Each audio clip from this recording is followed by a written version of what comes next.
আসসালামু আলাইকুম। আমি শুধু এটুকু বলার জন্য, আমি সারাদিনে যত মিটিং করি, এ পর্যন্ত যত মিটিং করে এসেছি, সবচেয়ে বেশি আনন্দ পাই যখন আপনাদের সঙ্গে এরকম বসার সুযোগ পাই, আলাপ করার সুযোগ পাই। কারণ এখানেই সবাই মিলে বাংলাদেশের প্রকৃত ভবিষ্যৎ রচনা করা হচ্ছে। এটা আমাকে শিহরণ জাগায় যে এরকম একটা কাজে আমি জড়িত হতে পেরেছি, নিজেকে যুক্ত করতে পেরেছি।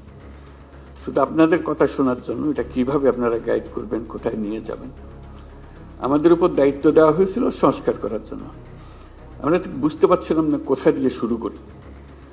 তো প্রথমেই আলাপের মধ্যে নানা প্রসঙ্গে ঠিক হলো যে আমরা কিছু কমিশন করে দিই, যেগুলো দ্বারা কর্তৃপক্ষের ভেতরে গিয়ে জিনিসটা তৈরি করবে। তো এটা দীর্ঘ প্রক্রিয়া, লোক জোগাড় করা ইত্যাদি। শেষ পর্যন্ত আমরা কমিশন করলাম, প্রথম 6টা কমিশন, পরবর্তীতে আরো 6টা। তো তাদেরকে 90 দিন আমরা সময় দিয়েছিলাম দ্রুত গতিতে কাজ করার জন্য। আমরা খুবই আনন্দিত যে তারা করতে পেরেছে। কয়েকটা কমিশন বেশি সময় নিয়েছে, তাতে কোনো অসুবিধা নেই।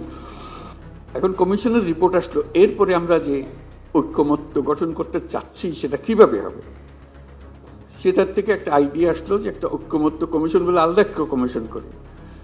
তো সেটা যে ফলপ্রসূ হয়েছে, সেটা প্রফেসর আলী রিয়াজ সাহেব যখনই আমার সঙ্গে বৈঠক করেন, আমি অত্যন্ত আনন্দিত হই যেভাবে আপনারা সহযোগিতা করেছেন, আনন্দ সহকারে পার্টিসিপেট করেছেন। এটা কেন জানি আমার মনে হয়েছিল যে এটা হয়তো সবার আগ্রহ হবে না, কবে পাশ কাটিয়ে যাবে বা ভেতরে ঢুকতে চাইবে না।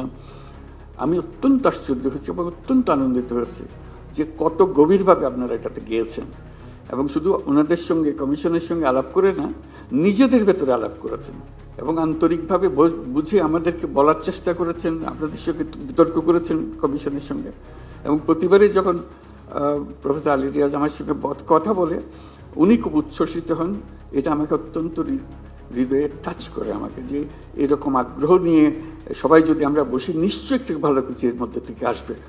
আজকে প্রথম পর্ব শেষ হলো, তো সেটা মহানন্দের দিন যেটা আমরা করেছি। দ্বিতীয় পর্বে, প্রথম পর্বে আমরা কি করলাম, এটা যত কিছু ইস্যুস আছে, যত কিছু রিকমেন্ডেশন, সুপারিশ আছে, তার মধ্যে কিভাবে আমরা একমত হলাম, কারা কোনটাতে একমত হলো, সব মিলিয়ে শেষ পর্যন্ত আমরা জুলাই সনদ করব। এইটাই হলো আমাদের লক্ষ্য, যেখানে আমরা সবার ঐক্যমত্যগুলো তুলে ধরব। দ্বিতীয় পর্বে কি হবে, আমি আলী রিয়াজ সাহেবের সঙ্গে আলাপ করছিলাম। দ্বিতীয় পর্বে হলো অনেকগুলো বিষয় আছে, কাছাকাছি এসে গেছি, আরেকটু হলে আমাদের তালিকাতে আরেকটা সুপারিশ যুক্ত হয় ওই ঐক্যমত্যের সুপারিশে। তো এই সুযোগ যেন আমরা হারিয়ে না ফেলি।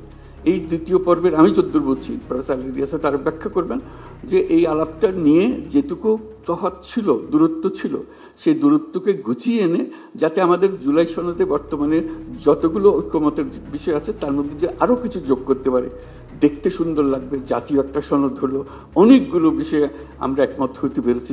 জাতি হিসেবে আমরা গর্বিত জাতি হিসেবে দাঁড়াতে পারে যে আমরা তো এরকম বিভক্তিকরণের প্রক্রিয়ার মধ্যে রাজনীতি সৃষ্টি করিনি। আমরা সৃষ্টি করছি ঐক্যবদ্ধ হওয়ার জন্য, দেশের উন্নতির জন্য, দেশের মঙ্গলের জন্য। আজকে সেই সবাই উপস্থিত থাকতে পারে, আমি নিজেকে সৌভাগ্যবান মনে করছি। আশা করি আমরা সেই পর্বে ঢুকতে পারবো এবং সেই পর্বে অত্যন্ত চমৎকার একটা জুলাই সনদ আমরা তৈরি করতে পারবো। সবাইকে ধন্যবাদ।